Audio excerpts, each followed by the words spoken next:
Hi, I'm Kathleen Gerry. I used to be Kathleen Novak before I was married, and I knew Mr. Gray since I was a baby. He was my dad's best friend in the whole world.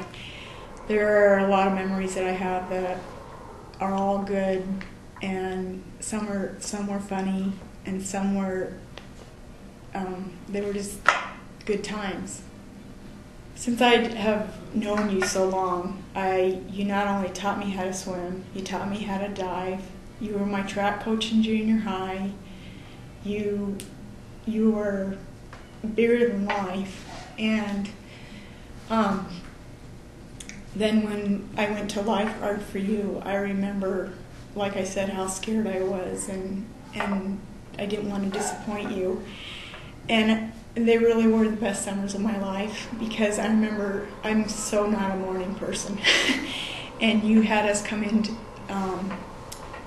Todd Kelling, and I would come in and do the pool.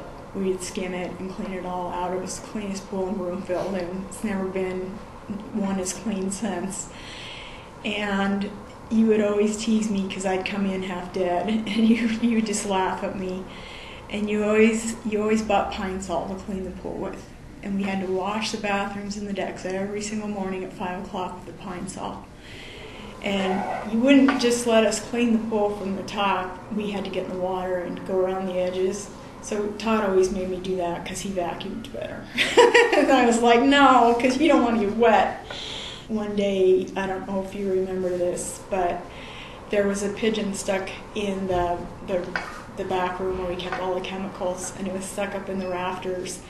And I went and I found you and Todd, and I said, there's a pigeon stuck up there. I'm too short, I can't get it out of there. And you said, I'm not going to get it, and Todd said, I'm not going to get it. And I said, I can't believe this. You guys are both guys.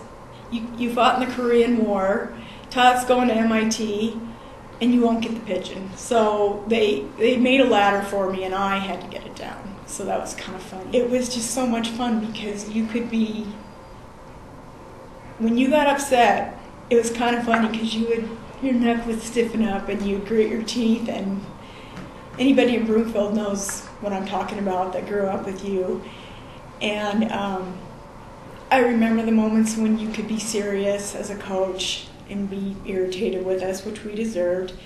And then at the same time, you were so gentle. You would take little kids on your back in the pool and swim back and forth. And if some little kids started choking on the water, you'd always say, all right, Tommy, or whoever, you can't swallow the water, you gotta save some for the fish. And I just remember how funny that was, because so many of those kids believed that, and they'd spit more out. So I don't know, there's just a lot more memories, but anybody in Broomfield that knows you remembers them too. And I miss you. And I love your whole family. And I'm sorry there's such a loss in our community that you're gone.